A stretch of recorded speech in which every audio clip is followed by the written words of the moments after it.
I'm going to talk to you about a lady who we shall call Carolyn, who worked as a radiographer, as you can see here. And this is her annual Christmas party. And as part of the celebrations, they decided to scan each other's abdomen. And the laughter became silence in the fun screen when they found a complex adnexal mass. So that was the Christmas mass. The pathology was an epithelial ovarian carcinoma, quite big. This was first found at Christmas 2008. She rapidly underwent surgery, chemotherapy, and was followed by remission for 20 months.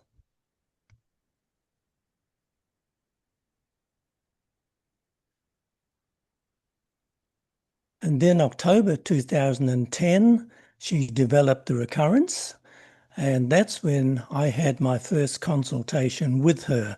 Through her work at the X-ray clinic, patients talked about the benefits of acupuncture. She came and see me 4 days before scheduled surgery. In October, she had surgery for metastases in multiple places. There were retroperitoneal masses, a mass in the left upper lobe of the liver.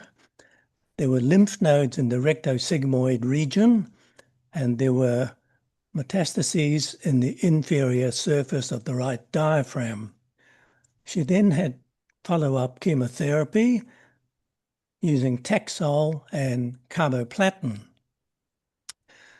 This is a long history that goes over more than a decade, so I'm just giving you the major points.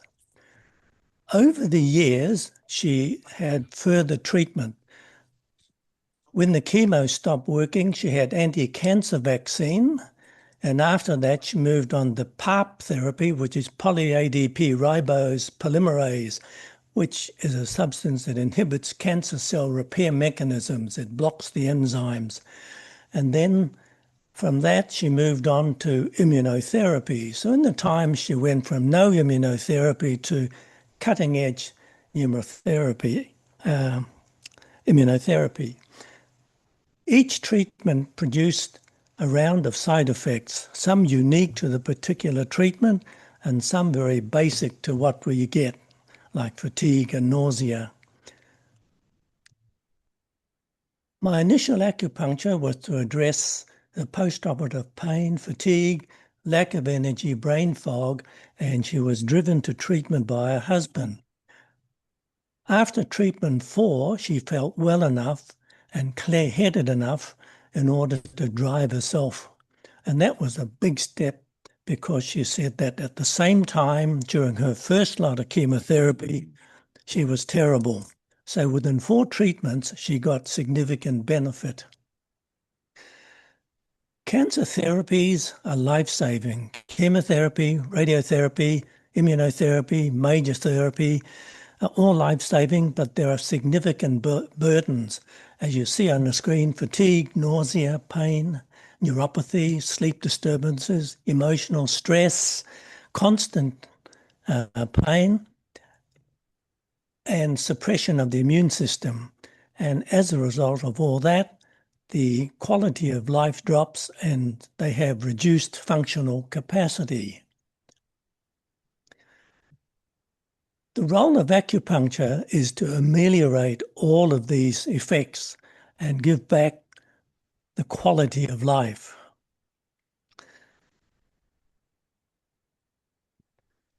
These are the points that I used. Liver 3 regulates the liver qi. It's essential for people with diaphragmatic pain, right upper quadrant discomfort, and stress-related tension. Supports the emotional stability during chemotherapy, and it is frequently used as part of the 4-gate strategy. Spleen 6 supports spleen function, improves fatigue, diarrhea, helps the appetite. Nourishes yin, which is important in chronic illnesses where people have yin deficiency. And it works synergistically with stomach 36 for immune function. Stomach 36 is an important point for fatigue. It improves energy, it improves digestion, and chemotherapy recovery. And as more recent research shows, objectively that it changes the immune system in a beneficial way, improving native killer cells or natural killer cell activity, modulates leukocyte counts, modulates tumor necrosis factor and a range of interleukins, and improves gastrointestinal function. Large intestine 4 paired with liver 3 is very good four-gate strategy. This improves qi movement throughout the body, producing well-being, analgesia, and stress reduction. It reduces endorphins, which is great for pain reduction, long-lasting pain reduction, and improving general well-being. Liver 13, good for diaphragmatic pain, right upper quadrant pain, surgical adhesions. It is the front move point of the spleen, harmonizing liver-spleen function. It regulates qi in the hypochondrium. Governing vessel 20, good for brain fog, emotional stress, and helps stabilize his mood during chemotherapy and immunotherapy. Conception vessel 12 is the front move point of the stomach. It is the influential point of the fu organs or the hollow organs. Good for gastric pain, epigastric pain, nausea, and digestive issues. Conception vessel 17 is the influential point for qi, affects the lungs and the qi and the heart. Conception vessel 6, Qi Hai is its Chinese name, which means the sea of qi, and that explains that it is a store of energy, so it is good for qi deficiency, fatigue, and low energy.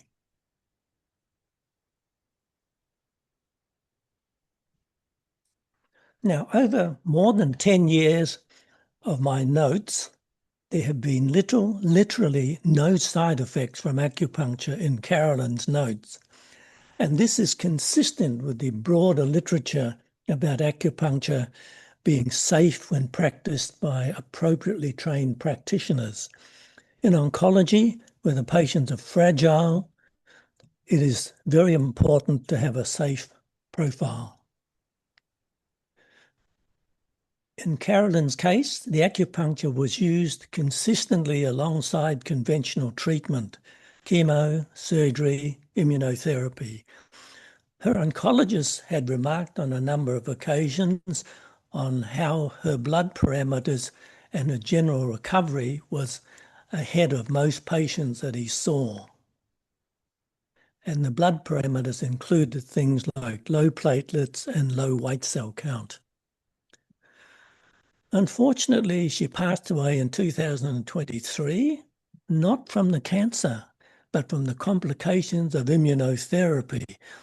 I think she developed thrombosis, pulmonary vein thrombosis. So early treatment as a result of a fun thing at a party made an early diagnosis and gave her another 15 years of life. So this case demonstrates she had better tolerance of chemotherapy, faster recovery between cycles, pain was managed better, sleep was better, her emotions were actually much better controlled, and she was able to continue to work 1 to 2 days a week, and that in itself was therapeutic for her. She was able to walk, exercise, engage with family, and it gives her a sense of empowerment and hope, which cancer patients are severely lacking in most of the time. They feel completely out of control. Ultimately, the goal of integrative oncology is not just survival, but quality. Quality of life is not a soft metric. it should be a core clinical outcome, and that is where medical acupuncture comes in. Thank you.